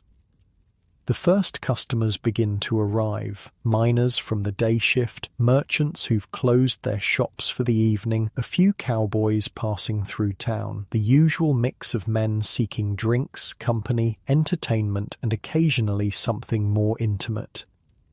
You make your rounds, greeting regulars by name, introducing yourself to newcomers, ensuring that drinks are served promptly and that your girls are engaging effectively with the customers. This public role of the madam was as important as the behind-the-scenes business management. You were the face of the establishment, setting its tone and standards. Jenny Rogers was known for her grand entrances, sweeping into her house of mirrors in elaborate gowns that established her status immediately. Matty Silks preferred a more direct approach, moving among her customers with easy confidence, joining card games and drinking with favoured patrons. Each madam developed a persona that suited her personality and business model. Your approach falls somewhere in between, friendly but reserved, accessible but never overly familiar. You laugh at jokes, accept the occasional drink bought for you, but maintain a certain distance that commands respect. As the evening progresses, you keep a watchful eye on the door, tense whenever new customers enter. So far, there's been no sign of the companions of the scarred man, but you can't shake the feeling that trouble is coming. Thomas seems to share your concern, staying closer to the entrance than usual, his hand never far from the bar where you know the shotgun is hidden. Emily appears to have recovered from her earlier distress. She's sitting with an older gentleman who's been a regular for years, a banker who treats the girls well and pays generously, a good customer for her second night. You make a mental note to compliment Lucy on the pairing. She has a knack for matching girls with suitable clients. Around 9, the saloon is nearly full. The piano music has shifted from gentle background tunes to livelier dancing numbers. Several couples circle the small open area in the centre of the room that serves as a dance floor. The noise level has risen with the consumption of alcohol, laughter, conversation, the occasional shout of greeting when someone new arrives. You're just thinking that perhaps your concerns were unfounded when the front door bangs open with enough force to hit the wall behind it. The music stutters to a halt. Conversations die mid-sentence. All eyes turn toward the entrance. 3 men stand there, dusty, trail-worn, with hard eyes and hands hovering near their weapons. You recognize them immediately as the companions of the scarred man from last night. They scan the room, gazes finally settling on you where you stand near the bar. The tension in the room is palpable. Customers draw back, creating a clear path between you and the newcomers. Thomas has moved his hand beneath the bar to where the shotgun is kept, but you give him a slight shake of your head. Starting a gunfight in a crowded room would be disastrous. "Gentlemen," you say into the silence, your voice steady despite the fear curling in your stomach. "What can we offer you this evening?" The man in the centre, older than the others, with a grey-streaked beard and cold blue eyes, steps forward. "You the one who sent Jed over to that other place last night?" No point in denying it. "I suggested he might find more willing company elsewhere." "Yes." The man takes another step towards you. "He's dead, knife in the ribs." "So I heard," you reply, maintaining your calm exterior through sheer force of will. "A tragedy for his friends and family. Happened because you wouldn't serve him." There it is, the accusation you've been expecting, the attempt to place the blame for their friend's death on your shoulders rather than on his own violent behaviour or the woman who defended herself. "It happened," you correct carefully, "because he behaved in a way that led to violence. I'm sorry for your loss, but my decision to protect my employees was not the cause of his death." The man's expression darkens. One of his companions mutters something, his hand moving closer to his gun. The few remaining customers are now edging toward the exits, sensing the potential for trouble. Your girls have drawn together in a tight group near the piano, eyes wide with fear. This is the moment that tests a madam's authority and resolve. How you handle this confrontation will determine not just your immediate safety, but your reputation and standing in the community. Will you be seen as someone who can protect her own, or as an easy target for future threats? Matty Silks once faced down an angry customer with a Derringer pistol when he threatened one of her girls. Jenny Rogers relied on male bouncers to handle such situations, but was known to stand her ground verbally against even the most intimidating men. Cad Thompson of Virginia City fought her own battles, once giving a severe beating to a troublesome customer who refused to pay. Your hand moves slowly to your pocket where you keep a small pistol for emergencies. I understand you're upset, you say, your voice still steady. Let me buy you and your friends a drink and we can discuss this civilly.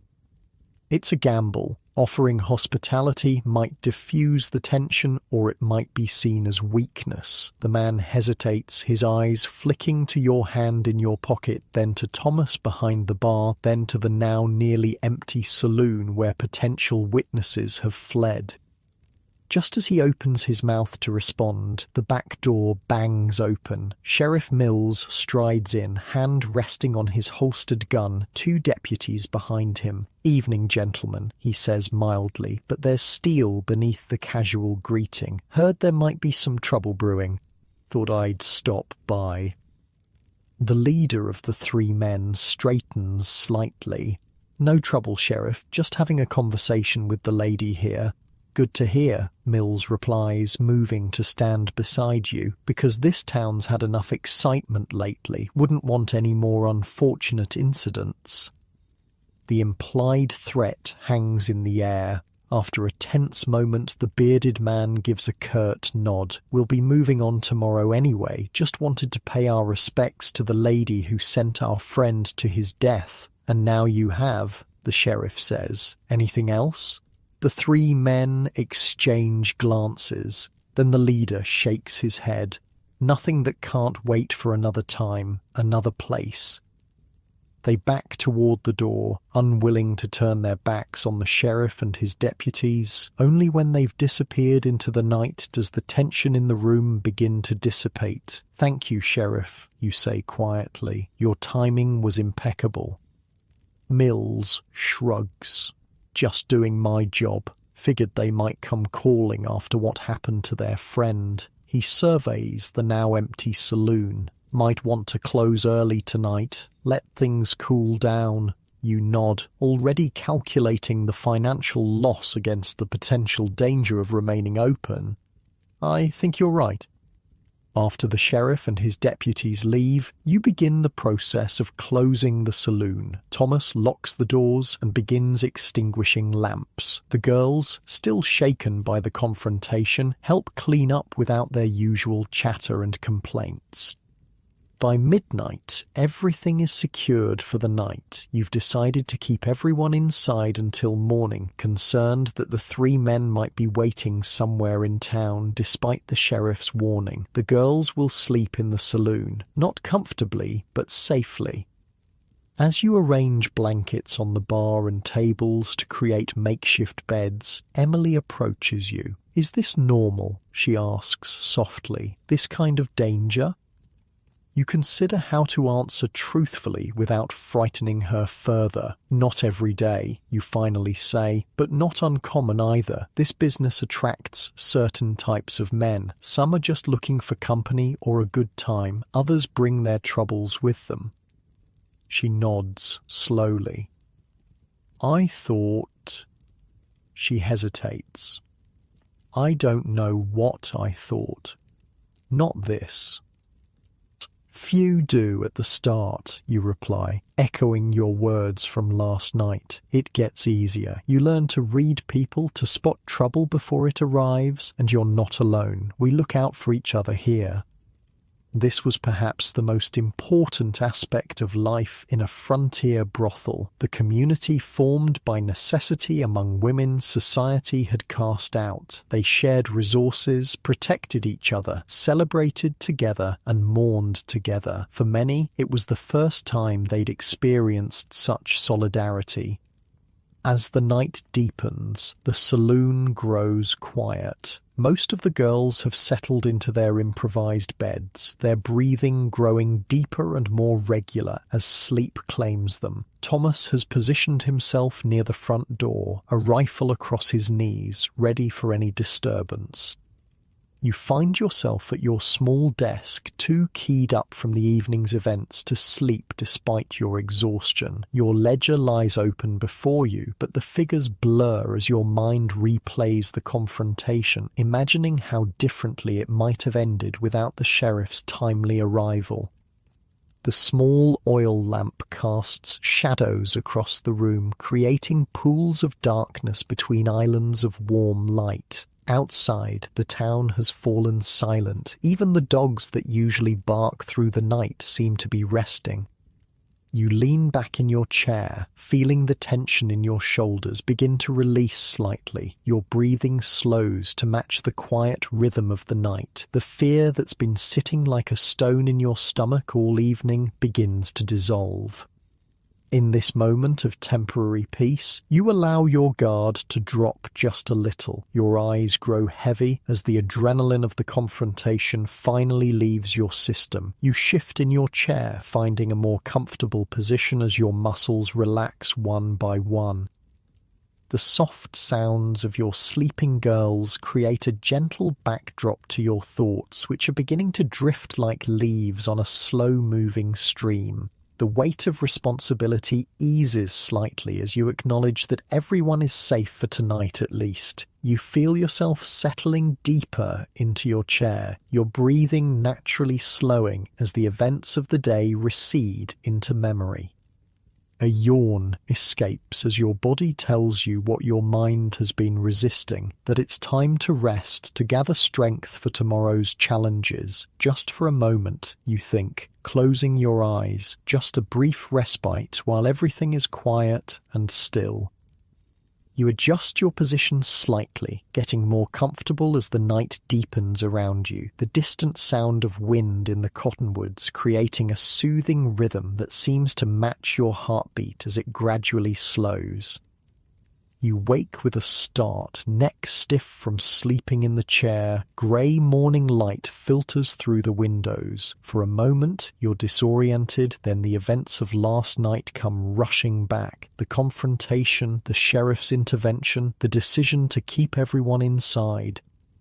Thomas is still at his post by the door, though his head has dropped to his chest in sleep, the rifle still balanced across his knees. The girls are scattered around the saloon in various states of slumber, some curled on makeshift pallets, others using folded arms as pillows on the tables.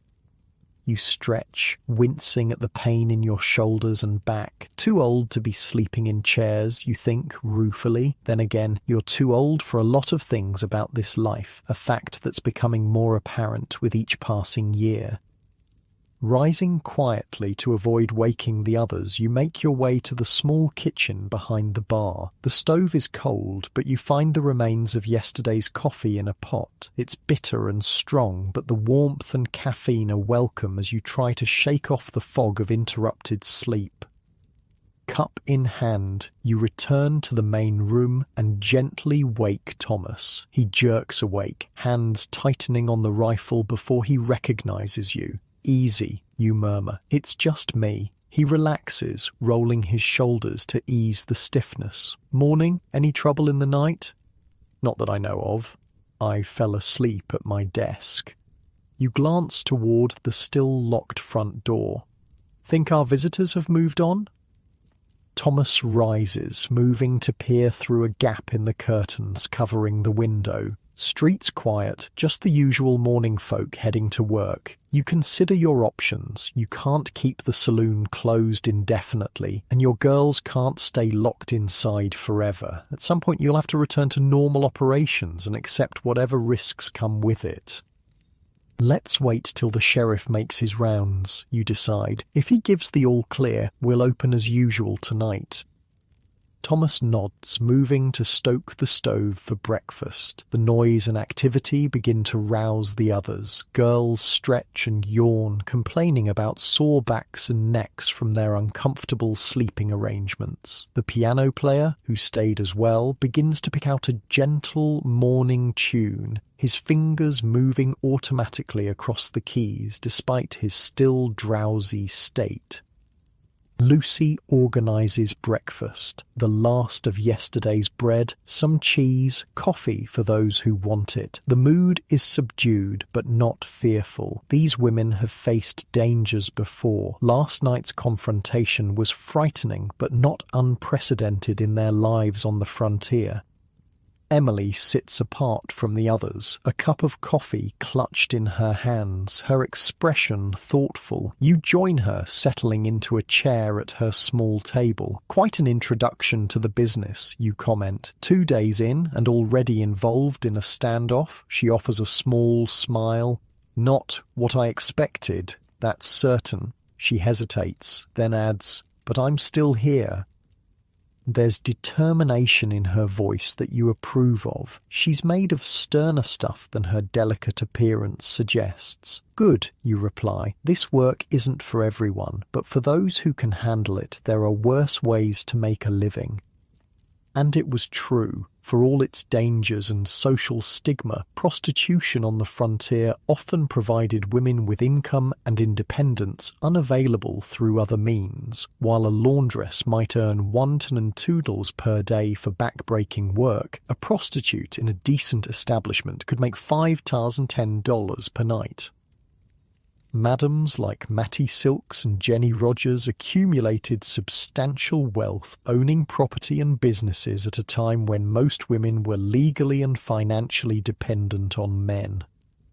Around mid-morning, Sheriff Mills makes an appearance, knocking at the back door rather than the still-locked front entrance. Thomas admits him while you gather the girls in the main room to hear whatever news he brings. Your troublemakers boarded the eastbound stage at dawn, Mills announces, without preamble. Station master confirmed it. They're gone. A collective sigh of relief passes through the room. The immediate threat, at least, has passed. Any chance they'll come back, you ask, not willing to let your guard down completely. The sheriff shrugs. Possible, but not likely. Men like that are usually just passing through. By the time they reach the next town, they'll have found new troubles to occupy them.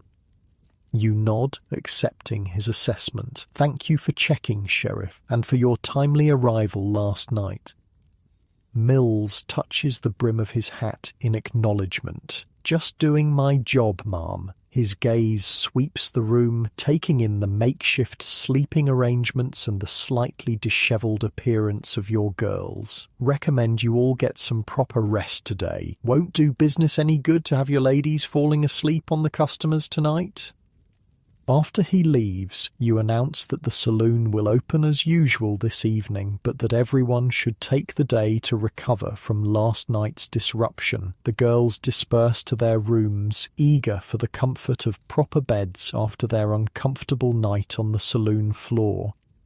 You retreat to your own room as well, shedding yesterday's clothes and stretching out on your narrow bed with a sigh of relief. Your body sinks into the familiar mattress, muscles gradually releasing their tension. Sleep claims you quickly, pulling you into a deep, dreamless rest. When you wake in late afternoon, you feel renewed. The fear and tension of the previous night have receded, replaced by your usual practical focus on the business ahead. You wash thoroughly, enjoying the luxury of water that's been heated on the stove rather than the cold splash that started your day.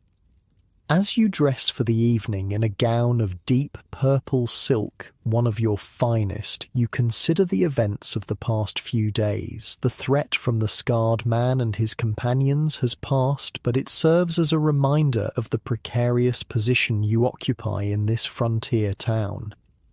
For all your business acumen, for all the money you've saved and invested, you remain vulnerable. A woman alone, running an establishment that exists at the pleasure of men who could shut it down or destroy it at any time. The sheriff who protected you last night could just as easily raid your saloon if public sentiment turned against businesses like yours.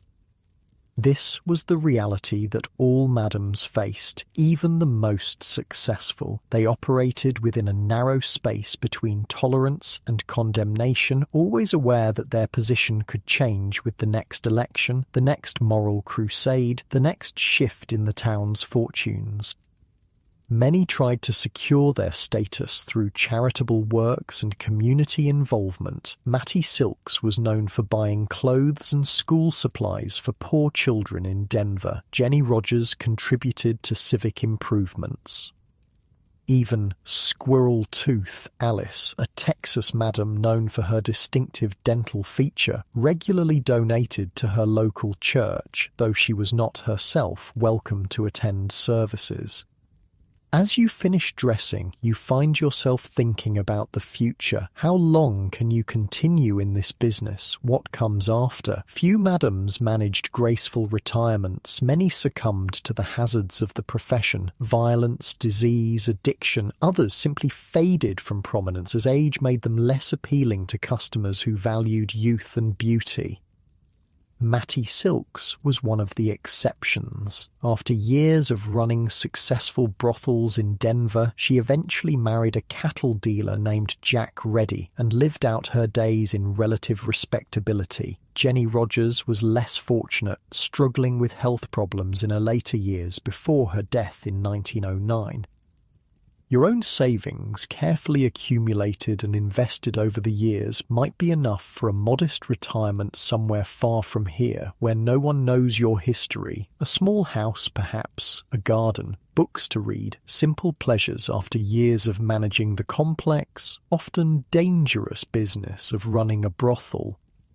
But not yet. First, there's tonight's business to attend to, tomorrow's supplies to order, next week's accounts to balance, the daily work of survival and success that has defined your life for so long.